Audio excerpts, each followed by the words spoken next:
സൂക്ഷിച്ച് പിടിച്ചു നിന്നോളേ. തുരുമ്പ് പിടിച്ച സാധന, മറിഞ്ഞ് വീണ വീണ്ടും ആസ്പത്രിയിലേക്ക് തന്നെ പോണ്ടി വരും.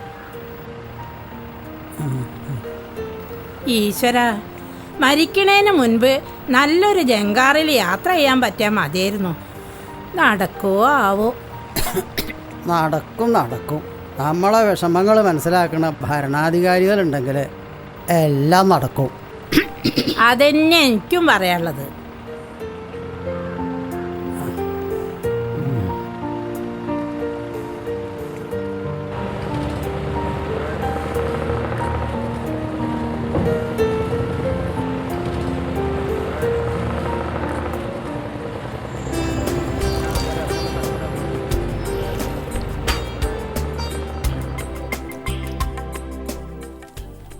ഇപ്രാവശ്യത്തെ തെരഞ്ഞെടുപ്പ് പൊടിക്കുന്നാ തോന്നുന്നത്. എന്തേ പൊടിക്കാൻ ഇതെന്താ അരിയ ഗോതമ്പറ്റ?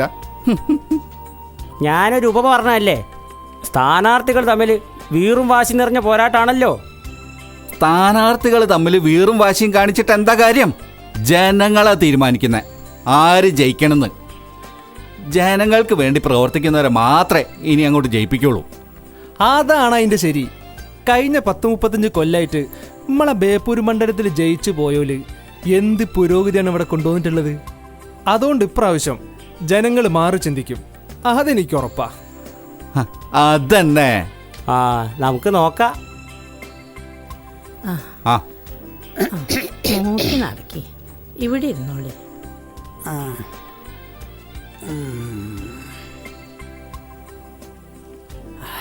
ആസ്പത്രി നല്ല വരവാണല്ലേ.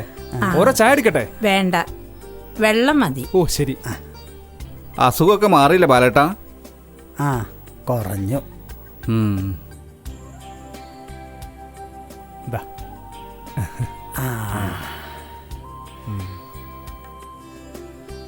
കോഴിക്കോട് പോയി ചികിത്സിപ്പിച്ചതുകൊണ്ട് അസുഖം മാറി. നമ്മുടെ ഇവിടെ ഒരാൾക്ക് ഒരസുഖം വന്നാൽ കിടത്തി ചികിത്സിപ്പിക്കാൻ പറ്റിയ ഒരു ആസ്പത്രി ഉണ്ടോ? എന്തൊരു നാടാ ഇത്! ഇക്കണക്കിന് പോയാ നമ്മളെ പോലുള്ള സാധാരണക്കാരെന്ത് ചെയ്യും? നമ്മളെ നേതാക്കന്മാർക്ക് ഇതൊന്നും ശ്രദ്ധിക്കാൻ സമയമില്ലല്ലോ.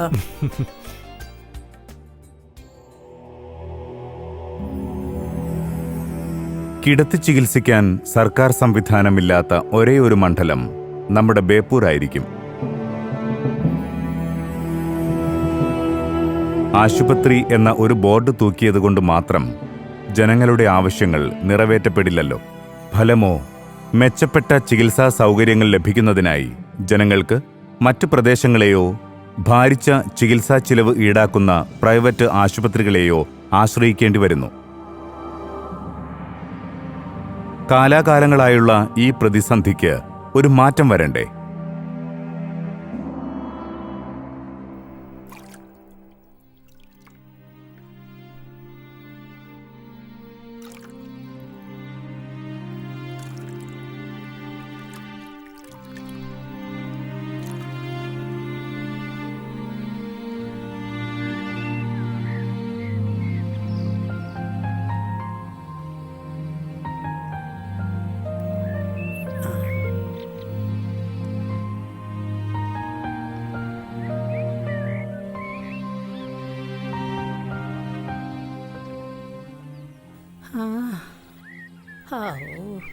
ഈ വെള്ളം കെട്ടിപ്പേറി എൻ്റെ നടു ഒടിഞ്ഞു. ഇക്കണക്കിന് പോയാ ഞാൻ അധികകാലം ജീവിച്ചിരിക്കും തോന്നണില്ല. എനിക്ക് മനസ്സിലാകുന്നുണ്ട് ജാനകി, നമ്മൾ മാത്രമല്ലല്ലോ ഈ തുരുത്തിയിൽ ജീവിക്കുന്ന എല്ലാവരുടെയും അവസ്ഥ തന്നെയല്ലേ. ഈ തുരുത്തിയിൽ ജീവിക്കണമെന്നുള്ള ഒരു തെറ്റ് മാത്രമേ നമ്മൾ ചെയ്തിട്ടുള്ളൂ. എവിടെ നോക്കിയാലും വെള്ളമുണ്ട്, പക്ഷേ കുടിക്കാൻ ഇത്തിരി വെള്ളം അത് മാത്രമില്ല.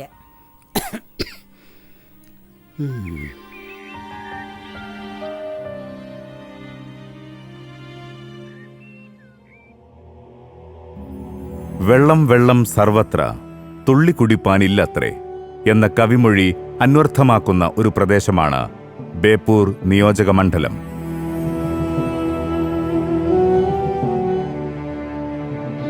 മനുഷ്യന്റെ അടിസ്ഥാന ആവശ്യങ്ങളിൽ പ്രാഥമിക പരിഗണന ലഭിക്കേണ്ട കുടിവെള്ള പ്രശ്നത്തിന് പോലും പരിഹാരം കാണാൻ മുൻ ഭരണാധികാരികൾക്ക് സാധിച്ചിട്ടില്ല. അവർക്ക് അതിനുവേണ്ടി ചിലവഴിക്കാൻ സമയമില്ലായിരുന്നു എന്നതാണ് യാഥാർത്ഥ്യം.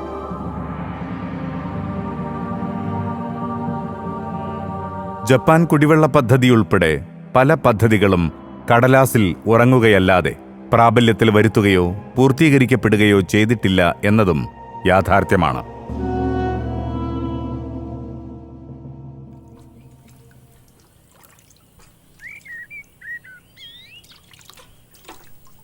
ഞാനൊക്കെ ആ എന്താ മോനെ? മോളും പേരക്കുട്ടികളൊക്കെ വരാറില്ലേ? എന്താ ഓരോ വിശേഷം? ഓരൊക്കെ ഇടയ്ക്കിടയ്ക്ക് വരാറുണ്ട്. ഇവിടെ വന്ന് സ്ഥിരമായിട്ട് നിൽക്കാൻ പറ്റില്ലല്ലോ. കുട്ടികളുടെ വിദ്യാഭ്യാസം ഓർത്താ ഒരു കോഴിക്കോട് വാടകയ്ക്ക് താമസിക്കണത്. എന്താ നമ്മുടെ നാടിൻ്റെ ഒരവസ്ഥ? മര്യാദയ്ക്കൊരു സ്കൂളുണ്ടോ നമ്മളെ കുട്ടികൾക്ക് പഠിക്കേ? ഇതൊന്നും നമ്മുടെ നേതാക്കൾ കാണുന്നില്ലല്ലോ. ബേപ്പൂർ നിയോജക മണ്ഡലത്തിൽ അവിടെയും ഇവിടെയും നാമമാത്രമായി സർക്കാർ സ്കൂളുകളുണ്ടെങ്കിലും ഒന്നിൻ്റെയും അടിസ്ഥാന സൗകര്യങ്ങൾ ആധുനിക കാലത്തിനൊപ്പം വളർത്തിയെടുക്കുവാൻ ഇതുവരെ കഴിഞ്ഞിട്ടില്ല. സാധാരണക്കാരായ കുട്ടികൾക്ക് ആധുനിക രീതിയിലുള്ള വിദ്യാഭ്യാസം നിഷേധിക്കപ്പെടുകയാണ് ഇതിലൂടെ ചെയ്യുന്നത്. കോളേജ് വിദ്യാഭ്യാസത്തിന്റെ കാര്യത്തിലായാൽ പോലും മണ്ഡലത്തിൽ ആകെയുള്ളത് ഒരു ഫാറൂഖ് കോളേജാണ്. കേരളത്തിനകത്തുനിന്നും പുറത്തുനിന്നും ധാരാളം കുട്ടികൾ പഠിക്കാനെത്തുന്ന പ്രശസ്തമായ ഈ കോളേജിൽ പ്രദേശവാസികളായ ചുരുക്കം ചില കുട്ടികളെ മാത്രമേ ഉൾക്കൊള്ളാൻ സാധിക്കുകയുള്ളൂ. എന്തുകൊണ്ട് ബേപ്പൂർ മണ്ഡലത്തിന് സ്വന്തമായി ഒരു സർക്കാർ കോളേജില്ല? നമ്മുടെ MLAക്ക് അത് ചോദിച്ചു വാങ്ങാനുള്ള സൗകര്യമില്ലായിരുന്നു. നിലവിലുള്ള UDF സർക്കാർ ആവശ്യമുള്ള മണ്ഡലങ്ങളിലെല്ലാം കോളേജുകൾ അനുവദിച്ചപ്പോൾ നമ്മുടെ MLA മാത്രം മുഖം തിരിച്ചു നിന്നു. തൊഴിലധിഷ്ഠിത വിദ്യാഭ്യാസത്തിന് ആകെയുള്ളത് ഒരു ITI, അതും വാടക കെട്ടിടത്തിൽ.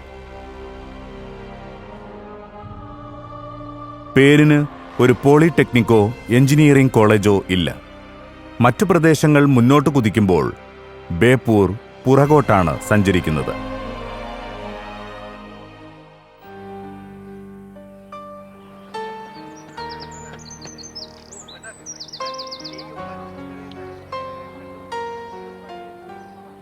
സത്യത്തിൽ ബേപ്പൂർ തുറമുഖ ഇക്കോലത്തിലായതിന് ഉത്തരവാദികൾ നമ്മളാരുമല്ല.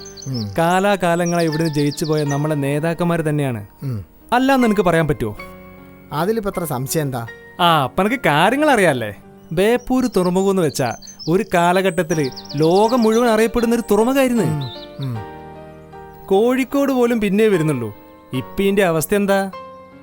നന്നാക്കി എടുക്കാൻ നമ്മളെ നേതാക്കന്മാരെ വിചാരിച്ചാൽ നടക്കൂ. അതിനവർക്ക് സമയമില്ലല്ലോ. ഒരു കാലഘട്ടത്തിൽ ലോകത്തിന്റെ നാനാഭാഗത്തു നിന്നും അണമുറിയാതെ ചരക്ക് കപ്പലുകൾ കേരള തീരമണിഞ്ഞ സ്ഥലമായിരുന്നു ബേപ്പൂർ തുറമുഖം. ഇന്നാകട്ടെ ഗതകാല പ്രതാപത്തിന്റെ സ്മരണകൾ മാത്രമാണ് ഇവിടെ അവശേഷിക്കുന്നത്. വല്ലാർപാടം, കൊച്ചി, വിഴിഞ്ഞം എന്നിങ്ങനെ മറ്റ് തുറമുഖങ്ങളുടെ പേര് കേൾക്കുമ്പോൾ നമ്മൾ നാണിച്ച് തല കുനിച്ചു പോകുന്നു. ചരിത്രത്തിൽ സ്ഥാനമുള്ള ബേപ്പൂരിനെ ഇവയെക്കാളും മികച്ച തുറമുഖമാക്കി മാറ്റിയെടുക്കാമായിരുന്നു.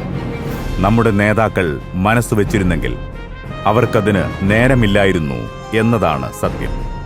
വ്യവസായ വികസനത്തിന് സഹായമേകുന്ന ഒരു തുറമുഖത്തിന്റെ കഥ ഇതാണെങ്കിൽ ബേപ്പൂരിലെ മറ്റ് വ്യവസായങ്ങളുടെ കഥയും വ്യത്യസ്തമല്ല. പാദരക്ഷാ നിർമ്മാണത്തിനുള്ള ചില കമ്പനികൾ ബേപ്പൂരിൽ ഉണ്ടെന്നുള്ളത് യാഥാർത്ഥ്യമാണ്. അത് നല്ല കാര്യവുമാണ്. നമുക്ക് അതുമാത്രം മതിയോ?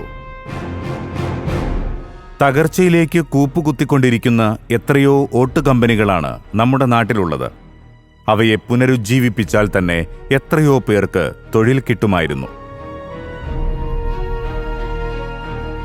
ധാരാളം മത്സ്യസമ്പത്ത് ലഭിക്കുന്ന ഈ ദേശത്ത് അതുമായി ബന്ധപ്പെട്ട വ്യവസായ യൂണിറ്റുകൾ കൊണ്ടുവരാൻ സാധിക്കുമായിരുന്നു. ഇഷ്ടം പോലെ തെങ്ങും നാളികേരവുമുള്ള നമ്മുടെ നാട്ടിൽ നാളികേരാധിഷ്ഠിതമായ പല ചെറുകിട പദ്ധതികളും നടപ്പിലാക്കാൻ സാധിക്കുമായിരുന്നു. നമ്മുടെ MLAമാർക്കും അവരിൽ മന്ത്രിമാരായവർക്കും ഇതൊന്നും വലിയ കാര്യമല്ലായിരുന്നു. അവരുടെ പ്രവർത്തനങ്ങൾ മുഴുവൻ വാക്കുകളിലായിരുന്നു, പ്രവൃത്തിയിലായിരുന്നില്ല.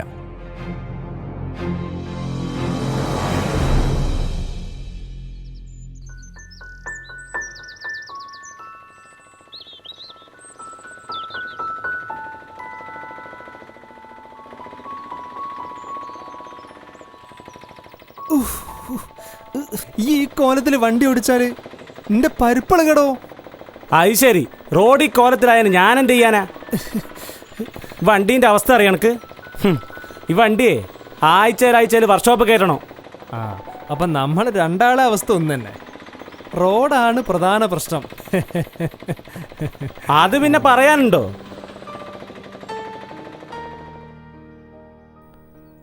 ശോ, വണ്ടി പണിയായിന്നാ തോന്നുന്നു.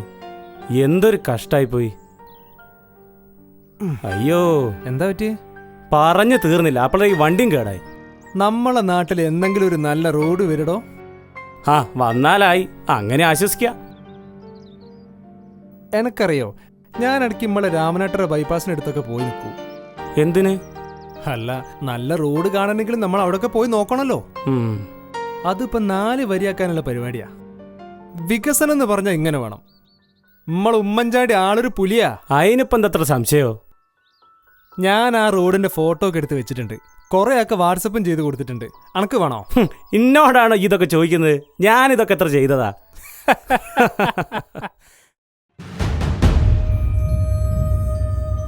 ഓരോ പ്രദേശത്തിൻ്റെയും നാഡീഞരമ്പുകളാണ് അവിടുത്തെ റോഡുകൾ. ബേപ്പൂരുമുണ്ട് റോഡുകൾ. ആവശ്യത്തിന് വീതിയില്ലാതെ തലങ്ങും വിലങ്ങും അശാസ്ത്രീയമായി നിർമ്മിച്ച റോഡുകളിലൂടെ നിരങ്ങി നീങ്ങിയാണ് ഓരോരുത്തരും ലക്ഷ്യത്തിലെത്തുന്നത്.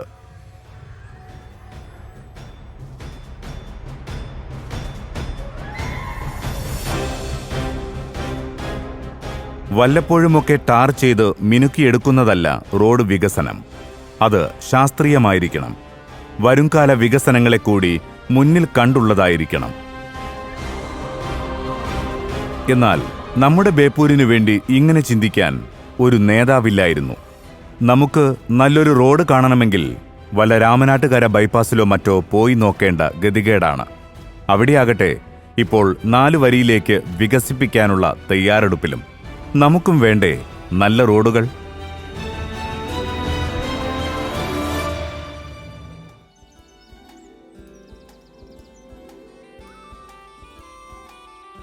എന്തു തന്നെ വന്നാലും നമ്മുടെ ഈ ദുരിതങ്ങൾക്ക് ഒരു മാറ്റം വന്നേ മതിയാവൂ. അതിന് വേണ്ടത് നമുക്ക് നല്ലൊരു MLA-നെ. ഈ പ്രാവശ്യത്തെ തെരഞ്ഞെടുപ്പിന് നമുക്ക് ആദം മുൽസിനെ ജയിപ്പിക്കണം. എന്റെ വോട്ട് ആദമുൽസിക്കുള്ളതാ.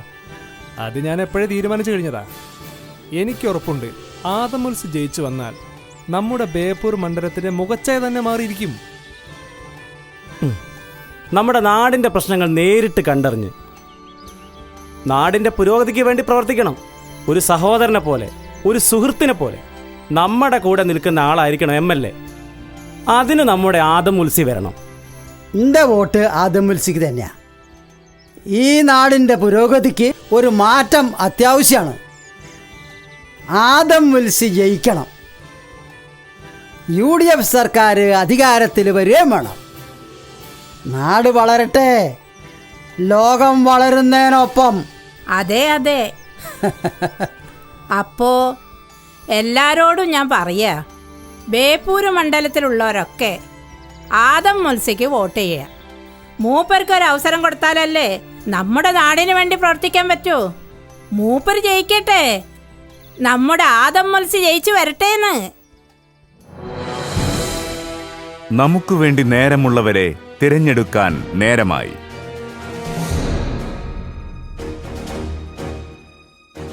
ആദം മുൽസി MP, നമ്മിലൊരാൾ, നമ്മോടൊപ്പം ഒരാൾ.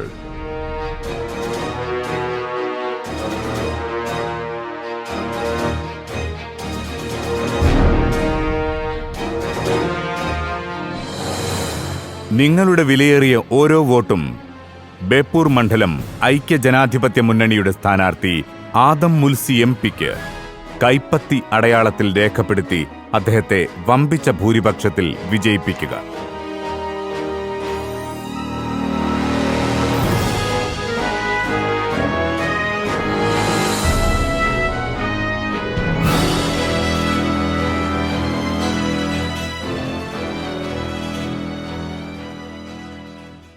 ബേപ്പൂർ എന്ന നമ്മുടെ നാടിൻ്റെ അഭിമാനം തിരിച്ചുപിടിക്കാനുള്ള ഒരു രാഷ്ട്രീയ പോരാട്ടമായി ഈ തെരഞ്ഞെടുപ്പ് മാറുകയാണ്.